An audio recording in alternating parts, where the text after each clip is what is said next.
નમસ્કાર મિત્રો, આજની વાર્તા ખૂબ જ સુંદર છે કારણ કે આ વાર્તામાં હું અને મારો મિત્ર ગામની અંદર એક કાકીને ખૂબ જ મદદરૂપ બન્યા હતા અને તે ખુશ કરી દીધી હતી. આ તેની વાર્તા છે. મને નાનપણથી જ મારાથી મોટી ઉંમરની વ્યક્તિઓમાં જીવ હતો. હું જ્યારે પણ સુંદર માણસોને જોતો હતો તો મને ઢોલક વગાડવાનું મન થઈ જતું અને હું મારા હાથમાં ઢોલક વગાડવાની લાકડી લઈને તૈયાર થઈ જતો હતો. થોડા દિવસ પહેલાંની વાત છે. કોલેજની અંદર વેકેશન થઈ ગયું હતું. હું મારા મિત્રની સાથે તેના ગામડે ગયો હતો. મારો મિત્ર પણ મારા જેવો વિચાર ધરાવતો હતો. અમને બંનેને ઢોલ વગાડવાનું મન થયા કરતું હતું. ગામની અંદર તેમનું ઘર હતું. ત્યાં તેના દાદા અને દાદી રહેતા હતા. હું પણ તેમને મારા પોતાના દાદા દાદી માનતો હતો. જ્યારે અમે ઘરે ગયા તો અમને બંનેને જોઈને દાદા દાદી ખૂબ ખુશ થઈ ગયા. મેં અને મિત્રએ તેમના આશીર્વાદ લીધા. દાદી અમારી માટે ચા નાસ્તો લાવ્યા અને દાદી પૂછવા લાગ્યા કે હવે થોડા સમય અહીંયા જ રોકાજો. તો હું કહેવા લાગ્યો કે દાદા, પહેલીવાર જ્યારે આવ્યો હતો ત્યારે હું પૂરેપૂરું ગામ પણ જોઈ નહોતો શક્યો, પણ આ વખતે હું ઘણા દિવસ રોકાવાનો છું. તો દાદાએ કહ્યું કે તમે બંને આરામથી રહો અને ખૂબ જ મોજ મસ્તી કરો. નાસ્તો કર્યા પછી હું અને મિત્ર ગામમાં ફરવા માટે નીકળી ગયા. દાદાએ કહ્યું કે સાંજ પહેલાં ઘરે પાછા આવી જજો. મેં રસ્તામાં મિત્રને પૂછ્યું કે દાદાએ આપણને સાંજ પહેલાં પાછા આવવાનું શા માટે કહ્યું? તો તે કહેવા લાગ્યો કે તે ખૂબ જ મોટી વાત છે. તો મેં કહ્યું મને જણાવો. તેણે કહેવા લાગ્યો કે 10 વર્ષ પહેલાંની વાત છે. આ ગામની અંદર એક ખૂબ જ સુંદર છોકરી રહેતી હતી અને તે વખતે ગામનો જે સરપંચ હતો તે ખૂબ જ હલકટ હતો. તેની પાસે ખૂબ જ માલ મિલકત હતી. ગામના બધા માણસો તેનાથી ડરતા. તેને એક ગંદી આદત હતી કે જે તો તેની નજરે કોઈ ખૂબસૂરત જવાન છોકરી આવી જાય તો તે તેની વાડીએ લઈ જતો અને તેની સાથે તે બધું કરતો. અને જો છોકરી ના પાડે તો સરપંચ તેના પિતાને પૈસા આપીને તેનો સોદો કરતો અને ગામના ગરીબ ખેડૂતો પૈસા લઈ લેતા. અને જ્યારે કોઈ આદમી રૂપિયા પાછા ના આપી શકતો તો તે તેની છોકરી સાથે એવું કરતો. આવું તે છોકરી સાથે પણ થયું હતું. એક દિવસ તેના પિતાને ખેતરમાં ભાત દેવા જઈ રહી હતી ત્યારે સરપંચે તેને જોઈ લીધી. તે ખૂબ જ સુંદર હતી અને તેને જોઈને તેને કોઈના પણ મન ભટકવા લાગતું. બીજે દિવસે તેના બાપુને સરપંચે બોલાવ્યા અને તેને કહેવા લાગ્યું કે દાદુ, તમે મોટું કામ કરો, મોટો ધંધો શરૂ કરો. તો તેના પિતાજી કહેવા લાગ્યા કે સરપંચ સાહેબ, મારી પાસે એટલા બધા પૈસા નથી કે હું મોટો ધંધો શરૂ કરું. તો સરપંચે કહ્યું કે એમાં ક્યાં મોટી વાત છે, થોડા પૈસા મારી પાસેથી ઉધાર લઈ જાઓ અને જ્યારે તમારો ધંધો વ્યવસાય ચાલવા લાગે ત્યારે પાછા આપી દેજો. છોકરીના બાપુજી લાલચમાં આવી ગયા અને તેમણે સરપંચ પાસેથી પૈસા ઉધાર લીધા. 10-12 દિવસ પછી સરપંચ તેમના ઘરે ગયો ત્યારે છોકરી ઘરે એકલી હતી.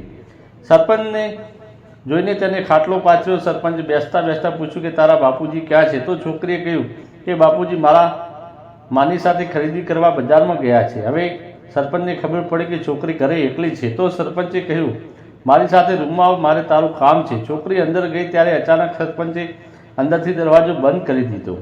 થોડી વાર પછી તે બંને બહાર આવ્યા અને સરપંચ તેને ધમકાવવા લાગ્યા, જો કોઈને બતાવ્યું છે તો હું તારા માતા પિતાને છોડીશ નહીં. આટલું કહીને તે જતો રહ્યો. બીજે દિવસે ખબર પડી કે છોકરી મૃત્યુ પામી છે.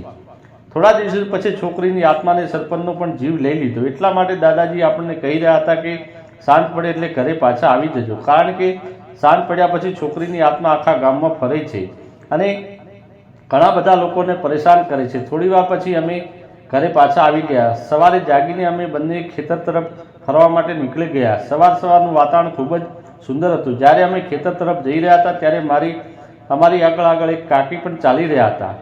અમે બંને વિચારવા લાગ્યા કે ચાલને આપણે આ ગાડીને રસ્તા પર લાવી દઈએ. હું થોડું ઉતાવળો ચાલીને કાકીની સાથે થઈ ગયો. મને જોઈને કાકી કહેવા લાગે કે તું કોણ છે?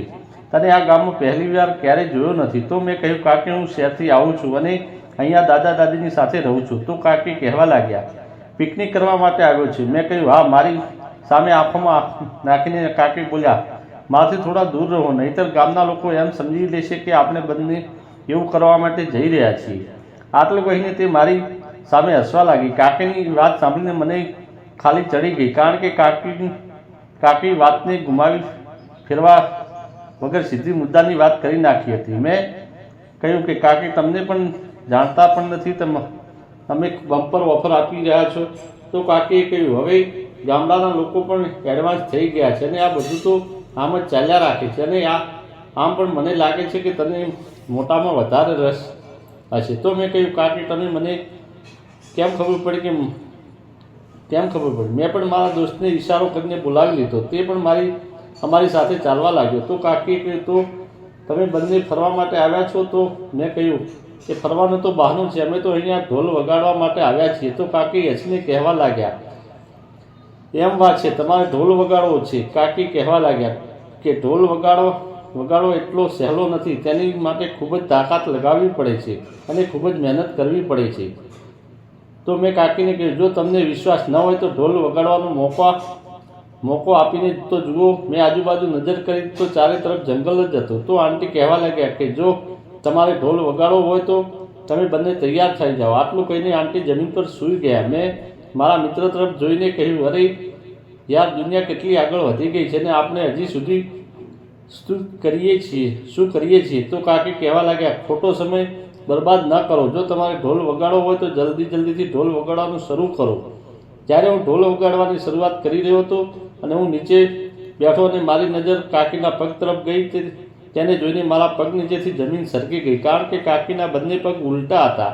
અમારા બંનેની હવા ટાઈટ થઈ ગઈ. ઢોલની દાંડી હાથમાં લઈને અમે બંને ઘર તરફ દોડવા લાગ્યા. દોડતા મેં મિત્રને કહ્યું અરે યાર, શું તે આત્માવાળી છોકરી હતી? તો તે કહ્યું હા જરૂર, એ જ છોકરી જ છે. ફટાફટ અમે ઘરે આવ્યા અને અમારો સામાન પેક કરીને જલ્દીથી અમે શહેરમાં આવી ગયા. મિત્રો, વિડીયો પસંદ આવ્યો હોય તો વિડીયોને લાઇક અને ચેનલને સબસ્ક્રાઈબ જરૂર કરજો. વિડીયો પૂરેપૂરો જોવા બદલ તમારો ખૂબ ખૂબ ધન્યવાદ.